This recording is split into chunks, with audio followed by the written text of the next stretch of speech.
नमस्ते दोस्तों।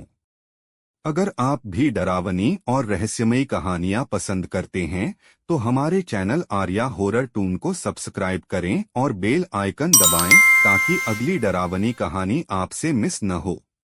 भूतिया हॉस्टल। सीन एक। नई शुरुआत। आर्यन एक छोटा लड़का था जो पहली बार शहर से दूर एक हॉस्टल में पढ़ने आया था। हॉस्टल बहुत पुराना था। दीवारों पर सीलन, लकड़ी के पुराने दरवाजे और रात में अजीब सी आवाजें आती थीं। सबने कहा, इस हॉस्टल में एक कमरा बंद है, कमरा नंबर 13। वहां मत जाना। सीन 2। अनजान खतरा। पहले कुछ दिन ठीक रहे, लेकिन चौथी रात आर्यन ने सुना कोई दीवार के पार धीरे धीरे रो रहा है। उसने खिड़की से बाहर झांका, लेकिन कुछ नहीं दिखा। सुबह उसने अपने दोस्त रघु से कहा, लगता है कोई कमरा नंबर 13 के पास रोता है। रघु डरते हुए बोला, वहां कोई नहीं जाता। वहां कोई था, लेकिन अब नहीं है। सीन 3। कमरा नंबर 13। रात को सब सो चुके थे। आर्यन की हिम्मत हुई, वो टॉर्च लेकर उस कमरे की तरफ गया।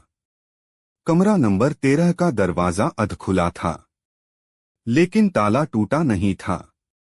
उसने जैसे ही अंदर झांका, एक साया तेजी से अंदर से भागा और हवा में गायब हो गया। सीन 4। पुरानी डायरी। कमरे के कोने में एक पुरानी डायरी पड़ी थी। आर्यन ने उसे उठाया और पढ़ना शुरू किया। मेरा नाम कबीर है। मैं यहीं हॉस्टल में पढ़ता था, लेकिन एक रात मुझे इस कमरे में बंद कर दिया गया। अब मैं यहां से कभी नहीं जा सका। सीन 5। हॉस्टल का राज। सुबह आर्यन ने डायरी लाइब्रेरी में रख दी।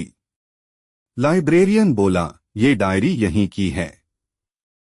लेकिन कबीर तो 20 साल पहले मर चुका है। आर्यन सन्न रह गया। क्या वह साया उसी कबीर का था? सीन 6। भयानक सपना। उस रात आर्यन को सपना आया, एक लड़का मदद के लिए चिल्ला रहा था, मुझे बाहर निकालो। आर्यन की आंखें खुलीं, पसीने से तर। पर कमरे का दरवाजा अपने आप खुला पड़ा था। उसने तो बंद किया था, है ना? सीन 7। दोस्त की गुमशुदगी। अगली सुबह रघु गायब था। उसका बिस्तर खाली था, लेकिन दरवाजा अंदर से बंद था। आर्यन समझ गया, ये सब कबीर की आत्मा कर रही है। अब उसे सच का पता लगाना ही होगा। सीन 8। आत्मा की पुकार। रात को आर्यन फिर से कमरा नंबर 13 में गया। उसने जोर से कहा, कबीर, मैं तुम्हारी मदद करूंगा। बताओ तुम्हें क्या चाहिए? कमरे की दीवारों से एक आवाज गूंजी, मेरी मौत एक साजिश थी। मुझे न्याय चाहिए। सीन 9। सच्चाई सामने। आर्यन ने प्रिंसिपल की पुरानी फाइलें खोजीं और पता चला कबीर को गलती से दोषी ठहराया गया था और उसी कमरे में बंद कर दिया गया था। अब उसकी आत्मा तब तक नहीं जाएगी जब तक सच सबके सामने न आ जाए। सीन 10। आत्मा की मुक्ति। आर्यन ने कबीर की डायरी सब बच्चों और टीचरों को पढ़ाई। अगले दिन सबने मिलकर कमरे में दीप जलाया और कबीर की आत्मा के लिए प्रार्थना की। कमरा अब शांति में था और रघु भी वापस आ गया, जैसे कुछ हुआ ही ना हो। सीन 11। अंत और संदेश।